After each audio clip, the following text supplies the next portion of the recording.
여러분 잘 지내셨습니까? 이렇게 담임으로 취임하고 또 첫 번째 이 주일을 맞아 말씀을 전하니 강단에 선다는 게 참 묘한 마음이 듭니다. 너무 귀하고 너무 감사하고 그러면서 또 하나님 앞에 두려움과 떨림도 있고요. 우리가 이제 앞으로 하나님의 말씀을 나누고 또 주님의 몸된 교회를 섬기며 세워갈 때 우리가 정말 바라봐야 할 것, 의지해야 할 것이 있다면 오직 주님 한 분인 줄 믿습니다.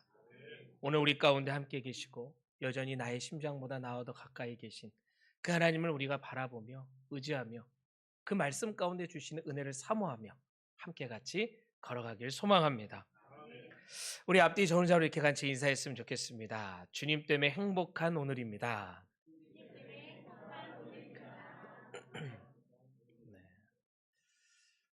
제가 예상했던 것보다 상당히 적극적으로 인사를 해주시니 감사한 것 같습니다. 기분이 좋은데 한 번 더 인사해 볼까요? 한 번 더. 주님 때문에 행복한 오늘입니다. 네,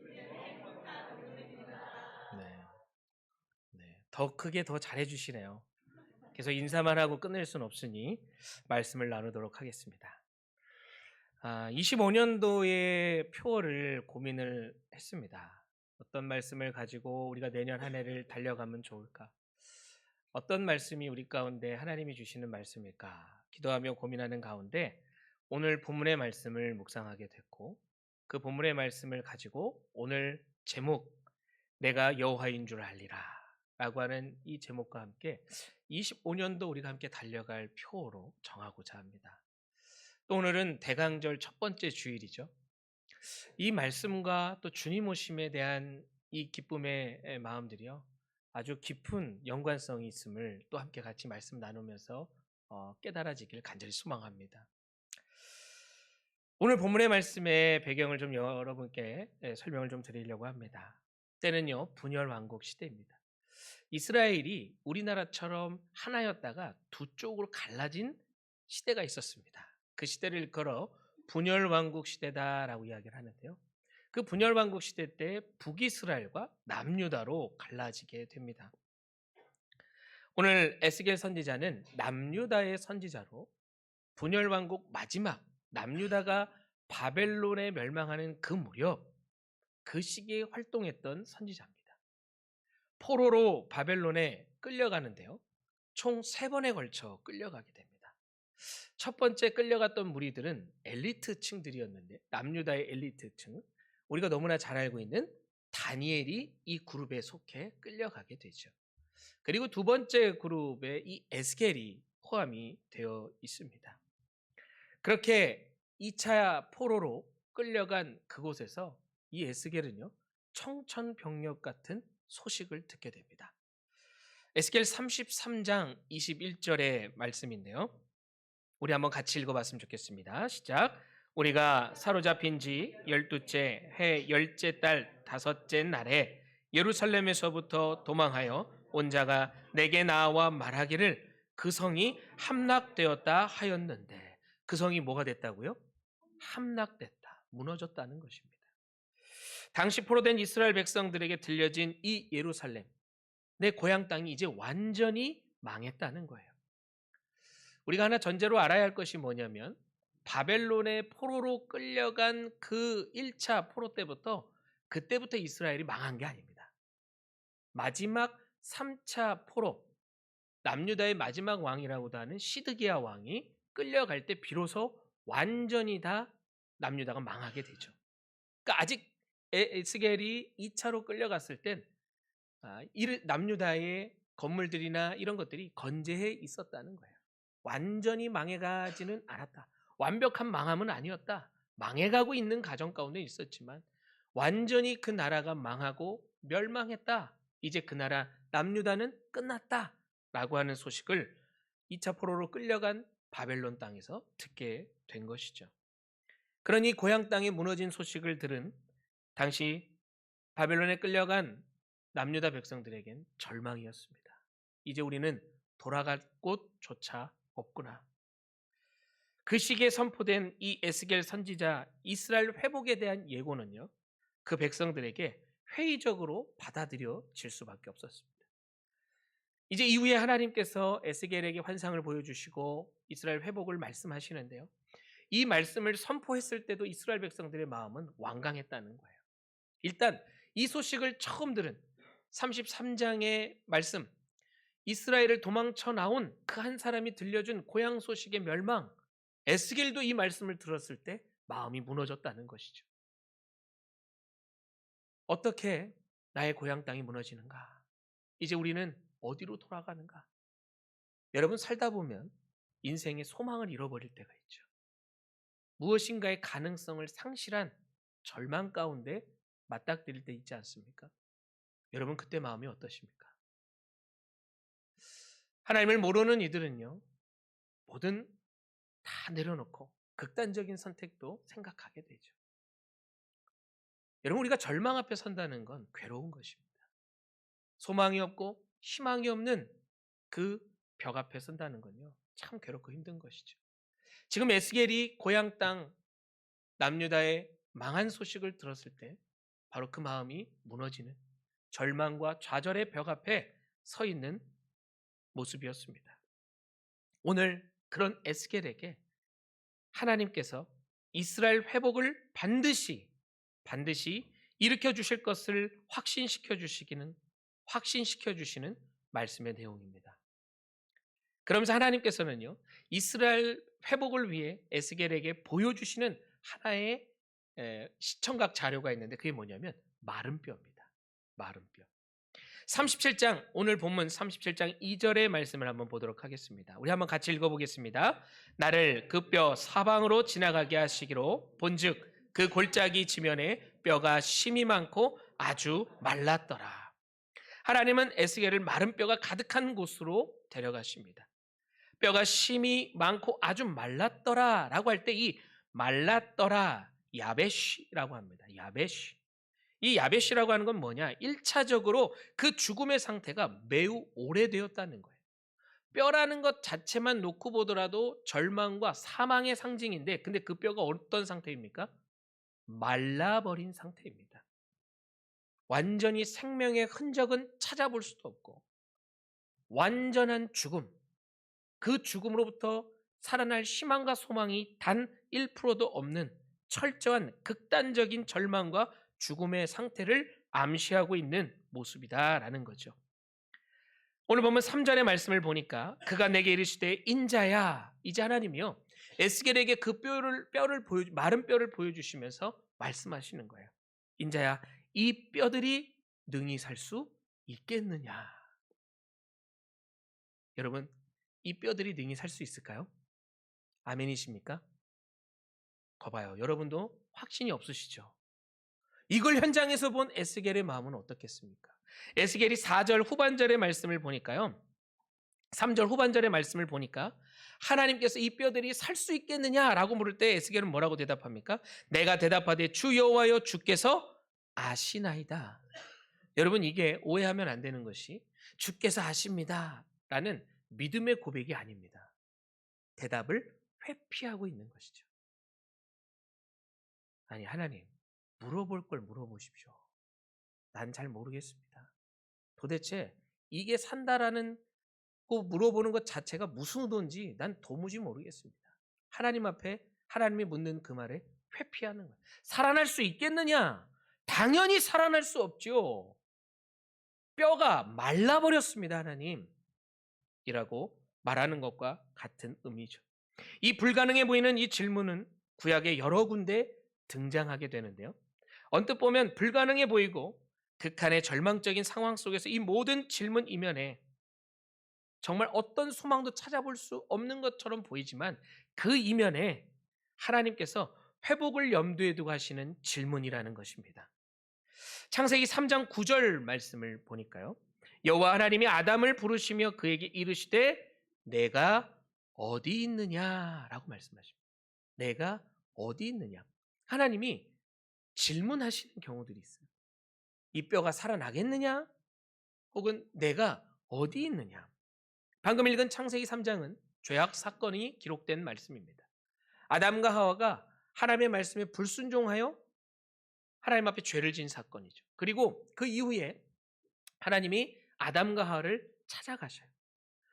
아담과 하와를 찾아갔다는 말 자체도 참 이상하죠. 왜냐하면 그전에는 아담과 하와가 하나님과 함께 동산에서 거닐었던 존재였거든요. 근데 이들이 숨어버립니다. 죄는 우리를 숨게 만들어요. 근데 하나님이요, 그런 그들을 찾아가십니다. 그리고 부르시는 거예요.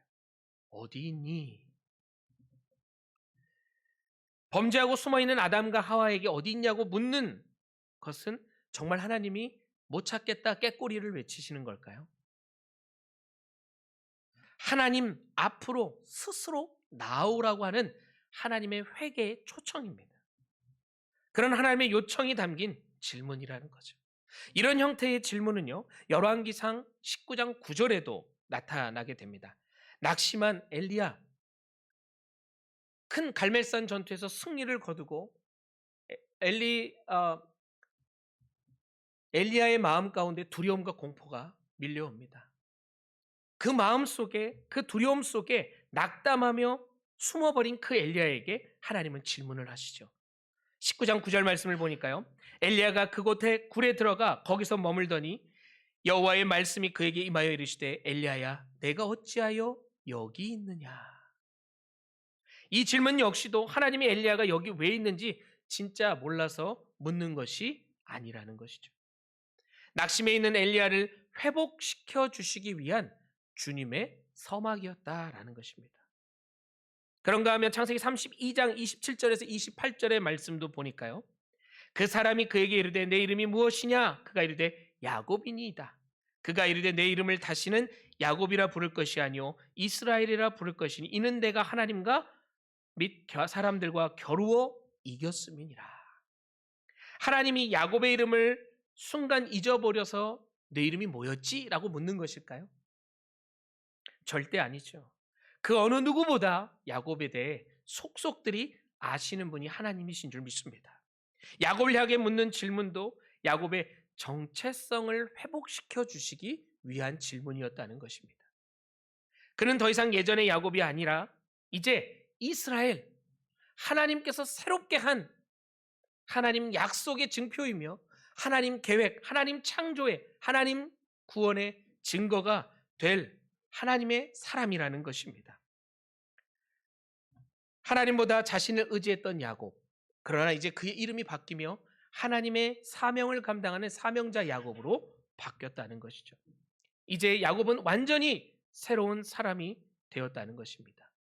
이렇게 야곱을 변화시키시기 위한 하나님의 질문이었다는 것이죠. 인간을 회복시키시기 위한 아담과 하와를 부르는 질문이었다는 것입니다. 오늘 본문 3절에 나오는 뼈들이 능히 살겠느냐라는 질문도 이와 같은 우리는 맥락으로 봐야 한다는 것입니다. 이 땅을 살아가다 보면요, 내 뜻대로 되지 않나 실망하고 좌절할 때가 있습니다. 저도 오랜 부교육자 사역을 하다 보면 중고등부 사역을 할 때 고3 친구들을 항상 맞이하게 됩니다. 고3 친구들을 맞이한 제가 양육했던 그 친구들 가운데 수능을 보고 활짝 웃은 친구는 단 한 명도 없었습니다. 항상 수능을 보고 난 뒤에 그들의 마음은 무거웠어요. 참 많은 절망과 좌절을 느꼈던 거죠.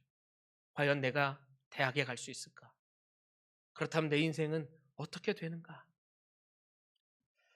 참 우리들이 살다 보면 아이든 어른이든 좌절과 절망 가운데 서게 됩니다. 마른 뼈처럼 모든 것이 부서지고 시들어서 다시 일어날 힘도, 다시 걸어갈 힘도 없는 그 좌절과 절망이라는 벽 앞에 맞닥뜨리게 된다는 것이죠. 마른 뼈처럼 무기력하고 상황에 눌려 아무것도 할 수 없다고 여기며 모든 것을 포기하고 싶을 그때 에스겔의 마음이 꼭 그랬다는 것입니다. 그때 하나님은요, 질문하시는 거예요. 이 뼈들이 능히 살 수 있겠느냐? 여러분에게도 하나님은 질문하십니다. 여러분 앞에 여러분의 심령이 가라고 지쳐 있어서 메말라버린 뼈처럼 나부러져 있을 때 주님은 물으십니다. 내가 과연 회복될 수 있겠느냐? 내 건강이, 내 영이, 내 가정이, 내 환경이, 내 직장이, 내 모든 것이 지금 불가능해 보이는 그 상황 속에서 너는 그것이 회복될 것을 믿느냐? 여러분 뭐라고 대답하시겠습니까? 주님 앞에 여러분 어떻게 대답하길 원하십니까? 아마 우리들 같은 마음일 것입니다. 에스겔도요. 이 예수님의 하나님의 지속적인 질문 앞에 그 마음이 점점 하나님 앞에 갈망하는 마음으로 소망 없고 희망 없는 마음에서 점점 한 줄기의 빛을 발견해가는 그 한 걸음 한 걸음을 지금 하나님의 질문 가운데 걸어가고 있음을 우리는 발견하게 됩니다. 왜 하필 하나님이 이 뼈라는 소재로 질문을 던지실까? 11절 말씀인데요. 우리 한번 11절 말씀 같이 읽어봤으면 좋겠습니다. 또 내게 이르시되 인자야 그들이 이르기를 우리 뼈들이 말랐고 우리의 소망이 없어졌으니 우리는 다 멸절되었다 하느니라. 이것은 구약의 이스라엘 백성들이 완전한 절망을 나타낼 때 자주 쓰는 표현입니다. 시편 31편 10절과 잠언 17장 22절에 이와 같은 표현을 볼 수 있는데요. 먼저 시편 31편 10절의 말씀을 보니까 내 일생을 슬픔으로 보내며 나의 연수를 탄식으로 보내며 내 기력이 나의 죄악 때문에 약하여지며 나의 뼈가 쇠하도다. 잠언 17장 22절의 말씀을 보니까요. 마음의 즐거움은 양약이라도 심령의 근심은 뼈를 마르게 하느니라. 이 이스라엘 백성들의 문화권 속에서 당시의 어떤 사고방식 속에서 뼈는요. 좌절과 절망입니다. 아무런 소망이 없는 최악의 나락으로 떨어진 상태를 의미하는 것이죠. 이제 우리는 왜 이스라엘 백성들이 뼈가 말랐다고 하는지 알 수 있습니다. 하나님은 그들이 말하는 절망의 상징인 뼈, 그 마른 뼈를 보여줌으로 그들의 회복을 이루시겠다는 것. 그러니까 이스라엘 백성들 그들의 문화 속에서 절대로 이루어질 수 없는 좌절과 절망, 나는 그것을 희망으로 바꿀 수 있는 존재야. 나는 그 죽음을 생명으로 바꿀 수 있는 존재야. 라고 하나님은 말씀하고 있는 것입니다. 하나님이 눈높이 교육에 하나님의 사랑을 느낄 수 있도록 그들이 절감하고 체감할 수 있는 뼈라고 하는 소재를 사용했다라는 것이죠. 지난 금요 기도회 때 나오신 분들 혹은 영상으로 보신 분들은 아실 수 있습니다만 우리 요나의 말씀을 가지고 나눴죠. 요나가요. 하나님 마음을 몰라줍니다. 그렇죠? 그래서 하나님이요. 그 요나의 마음에 당신의 마음을 좀 깨닫게 하기 위한 시청각 자료를 하나 사용하셨어요. 그게 뭐였죠? 박넝쿨입니다. 하나님은 항상 우리에게 우리의 눈높이에서 우리가 알 수 있도록 소재를 들어 혹은 시청각 자료를 들어 당신의 마음을 전하시는 거죠. 여기서 중요한 것, 이 뼈라고 하는 소재, 절망이고 사망이지만 그래서 하나님이 이스라엘 백성들의 현 상태를 보여주기 위해서 시청각 자료로 뼈를 보여주었지만 그렇지만 하나님께서는 그들에게 절망과 사망의 길로 인도하시기 위해 뼈를 사용한 것이 아니라 회복을 이루시기 위해 이 뼈를 사용했다는 것입니다. 하나님의 반전, 뼈를 통해 생명과 살아남을 이스라엘과 에스겔에게 오늘 말씀을 묵상하며 함께 말씀을 나누고 있는 저희 모두에게 들려주시고 깨닫게 하시기 위한 하나님의 뜻이라는 것이죠. 바로 절망인 이 뼈를 보는 것이 아닌 뼈를 회복시키시는 우리는 하나님을 바라봐야 될 줄로 믿습니다. 본문 5절의 말씀을 보면 하나님의 회복시키시는 놀라운 역사가 본격적으로 시작됨을 볼 수 있습니다. 5절 말씀인데요. 우리 같이 함께 읽어보겠습니다. 주 여호와께서 이 뼈들에게 이같이 말씀하시기를 내가 생기를 너희에게 들어가게 하리니 너희가 살아나리라. 하나님께서 에스겔에게 결론적으로 이 마른 뼈들이 생기를 얻음으로 살아날 것을 미리 말씀하십니다. 여기서 살펴볼 것은 보여주시는 뼈가 살아나 큰 군대를 일으키는 환상을 보면 순서가 이렇습니다. 먼저요, 그의 껍데기가 회복이 됩니다. 7절에서 8절인데요. 이에 내게 명령을 따라 대언하니 대언할 때 소리가 나고 움직이며 이 뼈 저 뼈가 들어맞아 뼈들이 서로 연결되더라. 내가 또 보니 그 뼈에 힘줄이 생기고 살이 오르며 그 위에 가죽이 덮이나 그 속에 생기는 없더라. 이 뼈 저 뼈가 들어맞고 뼈들이 서로 연결되며 힘줄이 생기고 살까지 올라 가죽이 덮였습니다. 인간의 몸에 필요한 요소들이 겉으로 봤을 땐 모두 갖춰진 것처럼 보여지는 모습이죠. 그런데 8절 후반절의 말씀을 보면 그 속에 무엇이 없다 하십니까? 생기가 없다고 이야기하십니다. 여러분, 육체가 있다 하더라도 그 육체를 움직일 수 있는 생기, 생명, 하나님의 영이 우리 가운데 부어지지 않으면 우리는 껍데기에 불과하다라는 것이죠. 이어 9절 말씀을 보니까요. 또 내게 이르시되 인자야 너는 생기를 향하여 대언하라.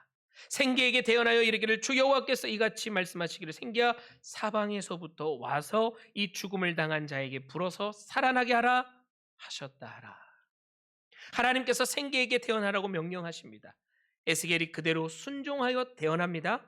우리는 때론 하나님의 말씀이라 하더라도 우리 생각이 들어가면 의심할 때가 있어요.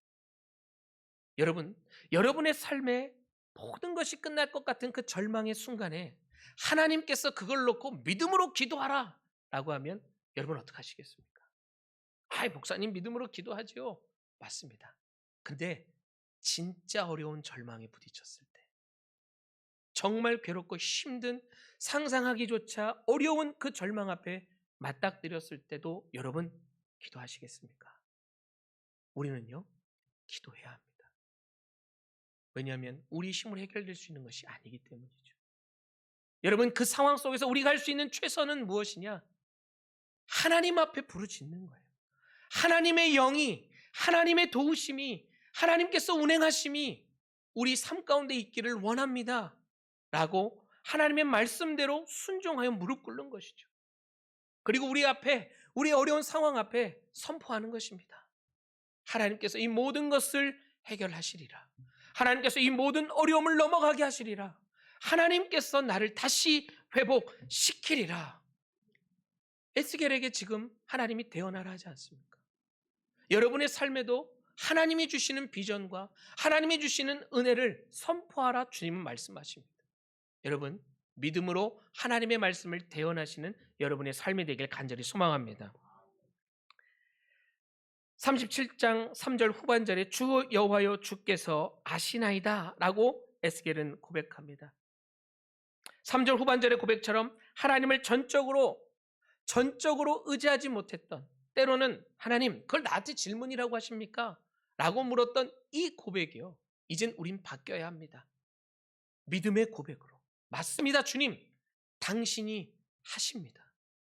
주님 한 분이면 충분합니다. 주님만 있으면 가능합니다. 나의 희망과 소망은 당신께 있습니다. 에스겔 2장 1절에서 2절 말씀을 보니까요, 그가 내게 이르시되 인자야 일어서라 내가 내게 말하리라 하시며 말씀하실 때에 그 신이 내게 임하사 나를 일으켜 세우시기로 내가 그 말씀하시는 자의 소리를 들으니. 하나님은 먼저 이스라엘 에스겔에게 하나님께서 회복시켜 주시는 은혜를 경험하게 합니다. 에스겔 자신도 좌절과 절망에 빠져 있었죠. 그때 하나님은 에스겔에게 임하십니다. 그리고 에스겔을 일으켜 세우십니다. 그리고 말씀을 듣게 하는 것이죠. 이 은혜를 경험한 에스겔에게 지금 마른 뼈를 살리겠다는 하나님의 명령은 비록 은혜를 경험했음에도 불구하고 이 마른 뼈라고 하는 극한의 사망과 절망의 상징인 그 뼈 앞에 자신 있게 말하진 못하지만 그래도 작게나마 하나님 하심을 믿어보겠습니다라는 믿음이 주님 앞에 피어오르고 있는 것을 우리는 볼 수 있는 것이죠. 그리고 이제는요, 의심하는 에스겔이 하나님의 말씀에 순종하기 시작합니다. 대언하는 것이죠. 하나님 앞에 반문하지 않습니다. 이게 대언한다고 됩니까? 아니, 뼈를 대언해서 살아나라고 말하는 게 말이 됩니까? 상식과 논리로는 하나님이 하시는 이야기들이 맞지 않아요. 그러나 우리 하나님은 모든 상식과 모든 살아가는 일반의 삶을 뒤집어 대반전으로 인도하실 수 있는 분인 줄 믿습니다. 37장 10절의 말씀을 보니까요. 이에 내가 그 명령대로 대언하였더니 생기가 그들에게 들어가매 그들이 곧 살아나서 일어나 사는데 극히 큰 무엇이라? 군대라. 드디어 껍데기뿐 아니라 그 안에 생기가 드러나니까요. 그것이 살아나기 시작합니다. 마른 뼈가 살아났습니다. 여러분 놀랍지 않습니까? 마른 뼈가 살아나기 시작했고 그것이 살아나는 것뿐만 아니라 하나님의 극히 큰 군대를 이루었다라는 것입니다. 그리고 13절의 말씀. 하나님의 에스겔에게 보여주시는 이 환상의 클라이막스라고도 할 수 있고요. 그리고 하나님께서 에스겔에게 이 마른 뼈의 환상을 보여주신 분명한 하나님의 목적이 이제 비로소 등장하게 됩니다. 우리 13절의 말씀을 함께 같이 읽어보겠습니다. 내 백성들아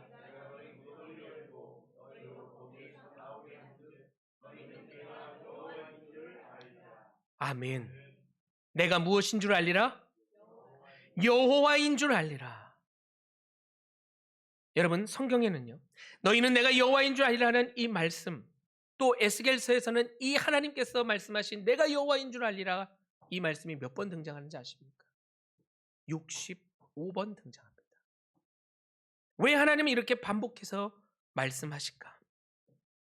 14절의 말씀에 보니까요. 나 여호와가 이 일을 말하고 이룬 줄 너희가 알리라. 내가 지금 이 모든 역사의 중심에 서 있다라는 거예요. 너희의 그 마르고 지쳐있고 마른 뼈처럼 부스러진 그 상태 내가 안다는 거예요.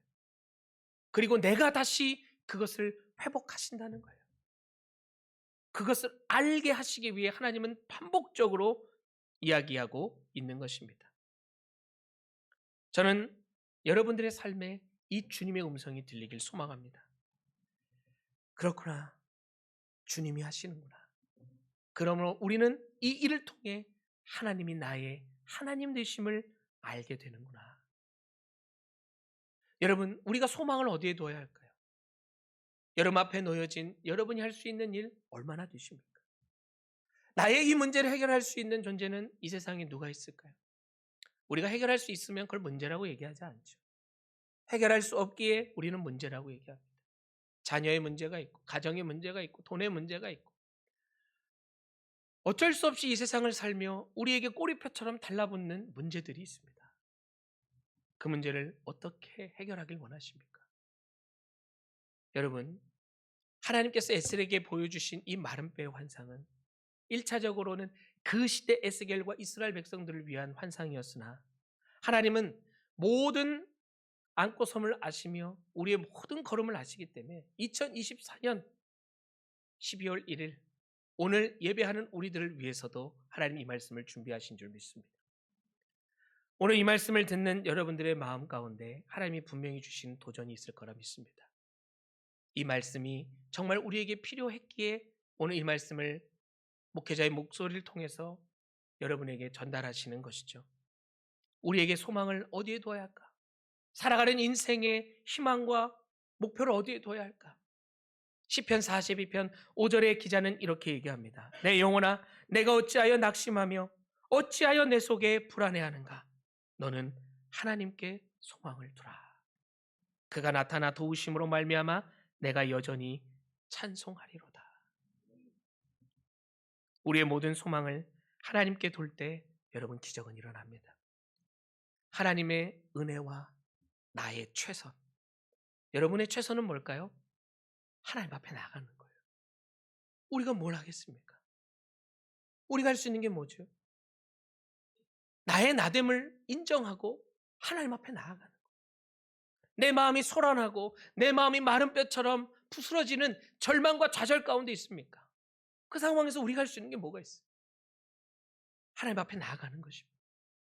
나의 소망을 하나님께 두고 하나님이 하실 것을 믿음으로 고백하는 것이죠. 그 최선이 만날 때 하나님의 은혜와 나의 최선이 만날 때 기적이 일어나는 것입니다. 빌립보서 4장 13절의 말씀 우리 한번 같이 읽어봤으면 좋겠습니다. 빌립보서 4장 13절의 말씀인데요.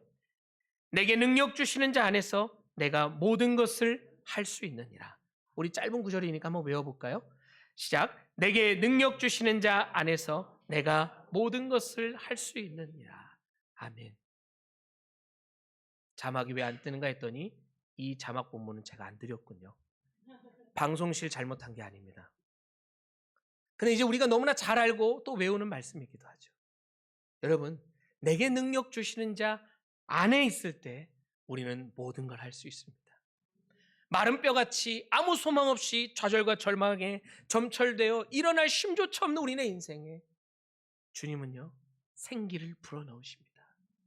그리고 그냥 살아나는 것이 아니라 극히 큰 하나님의 군대로 만드시는 줄 믿습니다. 여러분, 예수님이 12 제자와 함께 공생애를 사역하시고 마지막 십자가를 지시던 그날, 예수님 앞에 그렇게 호언장담하며 나만은 당신을 배신하지 않습니다. 끝까지 당신과 함께 걸어가겠습니다라고 얘기했던 수제자 누구지요? 베드로. 그 베드로가 정말 중요한 그 순간에 예수님을 어떡하죠? 부인합니다. 그리고 예수님은 돌아가시죠. 그리고 3일 만에 부활하셨습니다. 부활하신 예수님, 제자를 찾아갑니다. 디베랴 바닷가에 아침 조반을 차리시고 밤새 고기를 못 잡고 돌아온 실망과 좌절에 빠져있는 그 제자, 그 중에 베드로, 그가 있었는데요. 그들을 위해 아침밥을 차립니다. 말없이 고기를 굽죠. 그리고 베드로에게 질문합니다. 너나 사랑하냐? 제가 만약에 예수님이었다면 베드로를 보는 순간 한 대 때렸을 것 같아요. 내가 그렇게 얘기했고, 내가 그렇게 바로 서 있으라고 얘기했고, 공생의 3년 동안 그렇게 내 이 십자가를 얘기했건만 결정적인 순간에 나를 배신해? 내가 부활할 줄 몰랐지? 일로 와 좀 한 대 맞자. 그래서 저는 당연히 예수님이 될 수 없는가 봅니다. 근데 예수님은요, 그렇게 배신한 베드로를 향해 건네시는 첫 마디가요, 너 나 사랑하냐는 거예요. 얼마나 베드로의 마음이 힘들었겠습니까? 자기라고 그러고 싶었겠습니까? 두려운 걸 어떻게 해? 무서운 걸 어떡하냐고. 문제 앞에 안 넘어지고 싶은 사람이 어디 있습니까? 넘어지고 싶지 않죠. 근데 넘어지는 걸 어떡하라는 거예요? 맞습니다, 여러분. 오늘의 이 말씀은요, 여러분, 넘어지지 마십시오. 절대로 넘어지면 안 됩니다를 얘기하는 것이 아니에요. 이미 우리는요, 마른 뼈처럼 넘어질 때가 있어요. 오늘의 이 말씀은 우리에게 절대로 넘어지지 마, 완전해야 돼 라고 강요하시는 하나님의 음성이 아닙니다. 가다 보면, 살다 보면 넘어지고 엎어질 때가 있어. 그런데 있잖아, 그때마다 걱정하지 마, 두려워하지 마. 나는 언제나 너와 함께 있다. 너를 살릴 거야. 내가 살릴 거야. 돈도, 사람도, 명예도, 권력도, 권세도 어떤 것도 너를 살릴 수 없는데 있잖아. 내가 살릴 거야. 네 인생이 아무리 마른 뼈처럼 부서지고 엎어지고 넘어지고 자빠진다 할지라도, 좌절과 절망에 점철되어 있는 내 인생이라 할지라도, 어두운 내 인생이라 할지라도 있잖아. 내가 살릴 거야. 살리는 것뿐만 아니라 너를 나의 큰 군대로, 나의 사명자로 내가 널 사용할 거야. 여러분, 베드로에게 주셨던 소망이 그거 아닙니까? 배신한 베드로에게 너나 사랑하냐? 그럼 내 양을 먹이라. 내 양을 치라. 3번을 물으셨어요. 베드로 입장에서 얼마나 그 마음이 죄송하기도 하고 면목 없었겠습니까? 근데 예수님은요, 그런 베드로에게 다시 세우시는, 다시 사명자로 초청하시는 그 손길을 내미시는 거예요. 여러분, 우리가 믿는 하나님은 그런 하나님이십니다. 여러분의 인생에 때로는 내 인생이 마른 뼈 같고 소망 없는 인생 같다, 좌절하지 마십시오. 여러분, 넘어질 수 있어요. 엎어질 수 있습니다. 실수할 수 있고요. 때로는 하나님을 향해 등을 돌릴 수도 있어요. 당연히 등을 돌리라는 얘기는 아닙니다. 내가 원치 않았지만 내가 연약하고 내가 부족하기 때문에 하나님의 손을 놓고 싶을 때가 있어요. 이번 주 중에 새벽 기도인지 수요 예배인지 금요 기도인지 이번 한 주 동안 설교를 참 많이 하다 보니 언제 말씀을 드린지는 정확하게 기억은 안 납니다만, 어쨌든 한번 말씀을 분명히 드린 게 있습니다. 뭐냐면, 하나님이요, 우리 손을 잡고 있는 손의 모양이 있습니다. 이렇게 잡고 있대요. 이렇게. 하나는 나의 손, 하나님은 하나님의 손이. 왜 이렇게 잡고 있는가? 내가 놓아도요, 하나님은 놓지 않아요. 내가 너와 하나님의 손을 뿌리치려고 해도 하나님 우리를 놓지 않습니다. 사랑하는 성도 여러분, 내가 여호와인 줄 알리라. 여러분의 삶에 이 간증이 넘쳐났으면 좋겠습니다.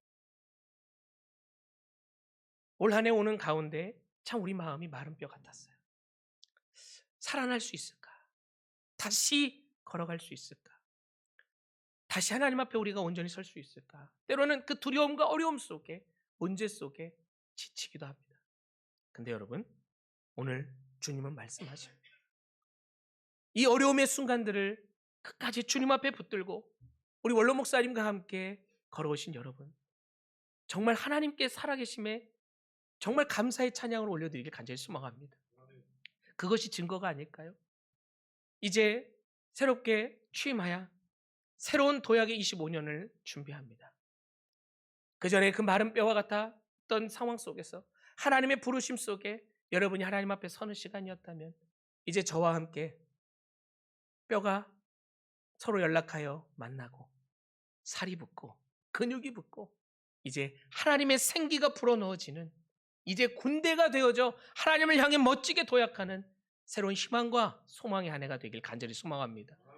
기도하면서 우리 정말 마른 뼈 같은 우리를 살리시는 주님의 은혜를 기억하면서 내가 걸어왔던 이 모든 것들이 은혜였음을 고백하면서 다시 한번 두 주먹 불끈 쥐고 주님 앞에 나아가길 소망합니다. 이제 우리 앞에 오늘 시간 이후로 놓여진 문제, 놓여진 상황 쫄지 않았으면 좋겠어요. 여러분 맞짱 뜨십시오. 우리 뒤에는 하나님 계십니다. 우리 안에 어렵고 힘든 모든 것들을 새롭게 하시고 해결하실 그 주님이 우리와 함께 하시는 줄 믿습니다. 은혜라는 찬양이 있습니다. 오늘 시간이 은혜라는 찬양을 함께 같이 고백하시고요. 함께 같이 기도하는 시간 좀 가졌으면 좋겠습니다. 내가 지나왔던 모든 것들이, 내가 누려왔던 모든 것들이 하나님의 은혜임을 고백합니다.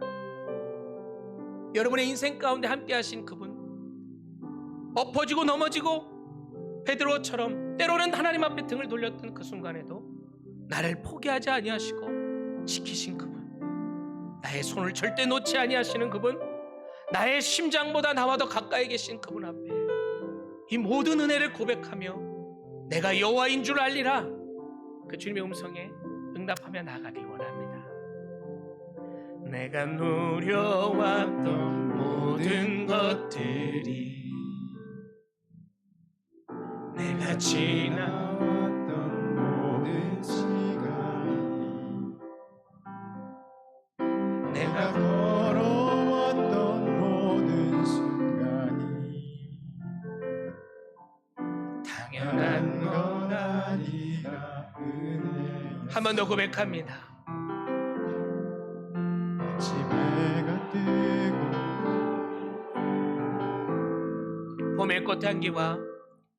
봄의 꽃향기와 가을의 열매,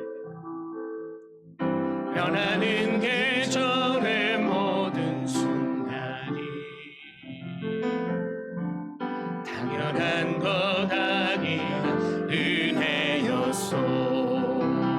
모든 것이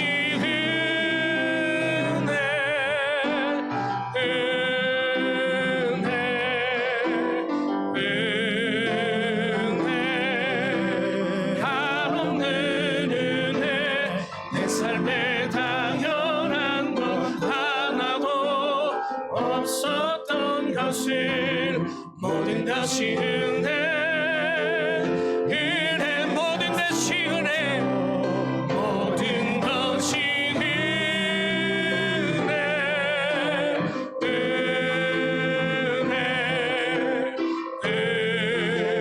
은혜, 한없는 은혜, 내 삶에 당연한 것 하나도 없었던 것이 모든 것이 은혜였소. 오늘 시간 함께 같이 기도하길 원합니다. 은혜였습니다. 여러분, 마른 뼈를 살리신 주님, 내 삶 붙들어 주셨기에 우리가 오늘 여기 있습니다. 내가 여호와인 줄 알리라 말씀하시는 주의 음성에 우리가 아멘으로 화답하며 멋지게 날아오르는 우리의 한 해 되길 원합니다. 우리 오늘 시간 주신 말씀 놓고 주여 한번 부르짖고 함께 같이 기도합니다. 주여